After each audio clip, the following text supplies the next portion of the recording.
Ya, kita masih berbincang mengenai gaya komunikasi, adu gaya ya masing-masing paslon ya. Tadi Mas Gun kan sudah sebut ya, berbeda antara Jokowi dan Prabowo, satu equalitarian dan satu lagi dynamic. Nah, tadi pertanyaan yang belum terjawab, sebetulnya mana yang lebih berpotensi besar untuk lebih cepat menarik hati calon pemilih, Mas Gun? Ini ya, untuk menjawab itu sebenarnya ada dua. Satu kondisi umumnya, yang kedua kondisi khusus. Saya jawab dulu dari kondisi khusus. Kondisi khususnya yang saya maksud adalah pada saat polarisasi sudah terbentuk.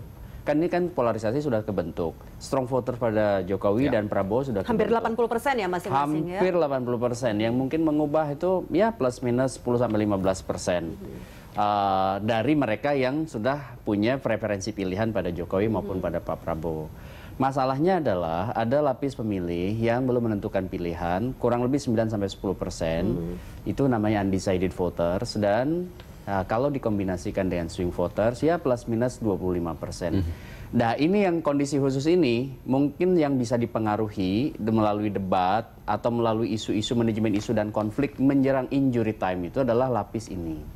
Karena kalau yang sudah punya pilihan pada Jokowi dan pada Prabowo, apalagi terteguhkannya sudah sejak lama, sejak 2014, nyaris tidak akan terpengaruh, gaya apapun, entah itu equalitarian, entah itu dynamic, entah itu jadi sebetulnya kayak Pak Arteria sama Bang Andre gitu ya. Ya sudah, memang itu yang dipilih. Gak akan terpengaruh, ya dia udah akan memilih Jokowi atau Prabowo. Nah, yang kondisi umum, ini menurut saya yang menarik. Indonesia ini kalau pakai pendekatan William Goody Kunz, itu kategorinya high contact culture, budaya kontak tinggi. Dalam konteks masyarakat budaya kontak tinggi, itu biasanya model equalitarian itu lebih ngepas. Kenapa? Ini model Jokowi berarti? Iya, banyak orang sebenarnya, banyak orang yang equalitarian. Tetapi yang model lain yang juga cocok adalah structuring style. Model-model skematis, rapih, well organized seperti Pak SBY. Waktu itu 2 periode kan cukup tinggi juga dukungannya pada Pak. Artinya dynamic style ini nggak masuk hitungan untuk bisa meraih hati pemilih atau itu bagaimana? dynamic style itu atau budaya topnya eranya adalah eranya Pak Soekarno, model agitasi karena momentumnya waktu itu. Tapi setelah masuk Pak Orde Baru, Soeharto, dan selanjutnya kecuali Pak Habibie, itu model-modelnya adalah model-model equalitarian. Termasuk misalnya kalau Pak Soeharto itu kan modelnya mengkumulasikan power pada dirinya, ya kan? Itu namanya controlling style.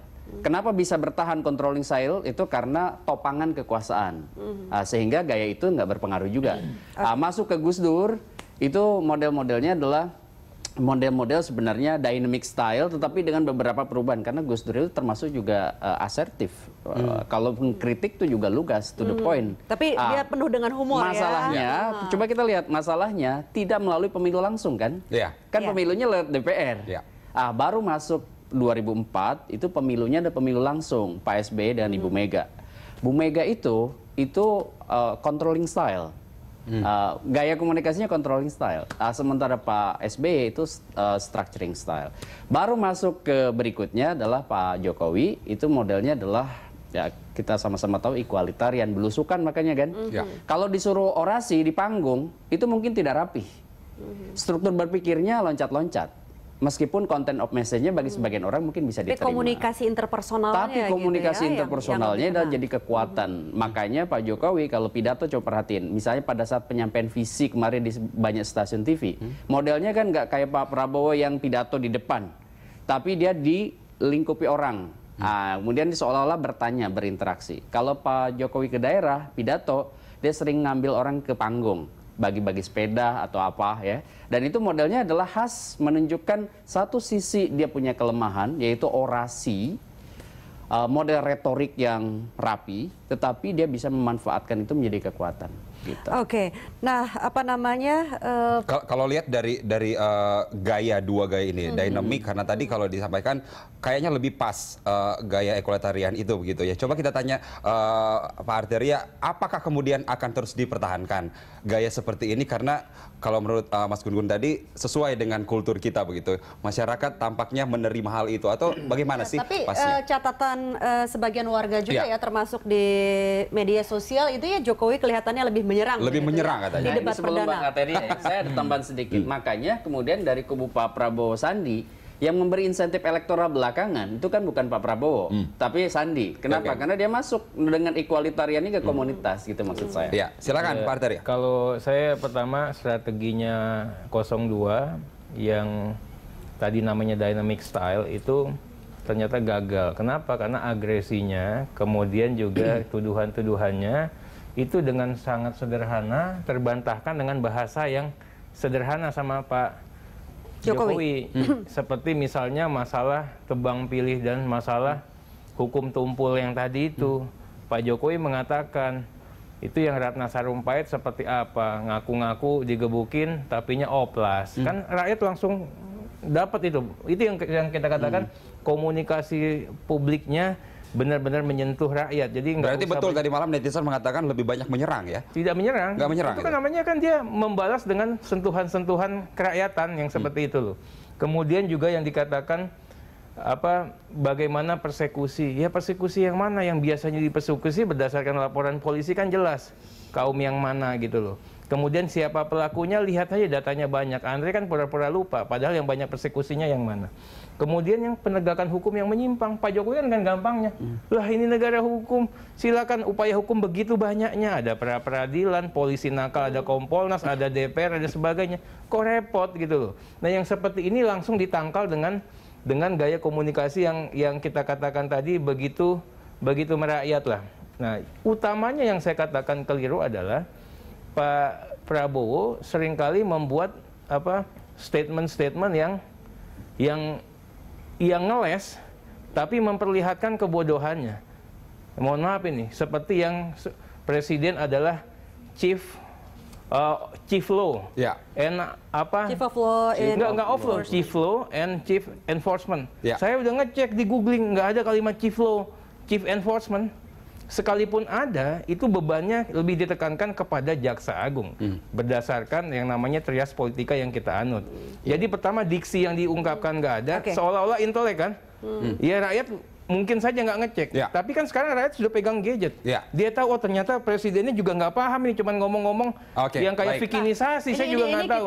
Kita kembali ke soal gaya komunikasi tadi. Iya, ini kayak vikinisasi kan kita ada tiga calon yang gayanya equalitarian termasuk Sandiaga Uno, ya, dan itu bisa membantu membantu selama ini Prabowo begitu. Kita tanyakan Bang Andre, apakah memang ke depannya di debat selanjutnya Prabowo akan mempertahankan dynamic style-nya karena percaya bahwa equalitarian style yang dimiliki oleh Sandiaga Uno ini sama dengan Kiai Ma'ruf dan juga Pak Jokowi akan justru mendongkrak suara 02 nantinya.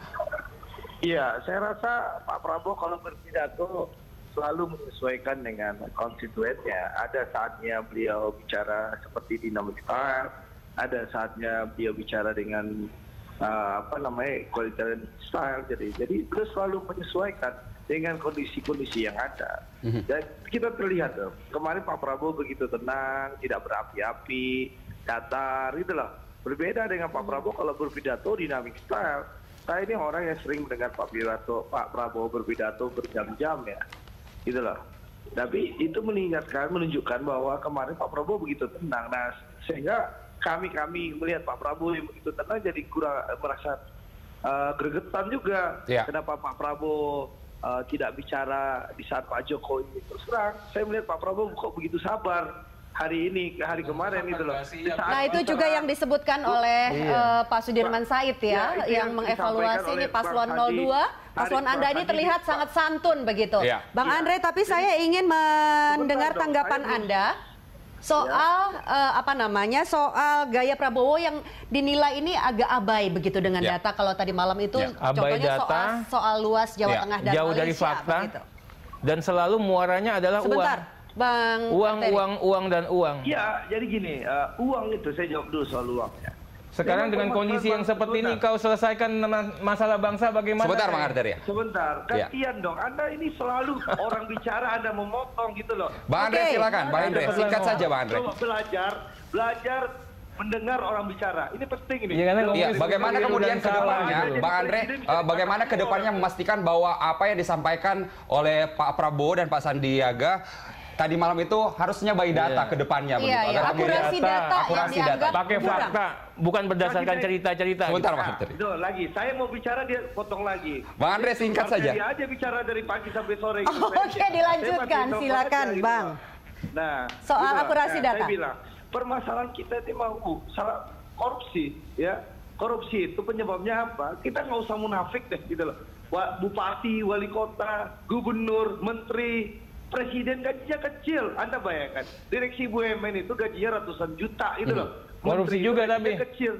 Sebentar, Anda kasih saya kesempatan bicara. Kalau nggak sudah, gitu loh. Kalau Anda nggak bisa memberikan saya kesempatan bicara, kita akhiri aja percakapan. Oke, Bang. Jangan baper dong. Gitu loh.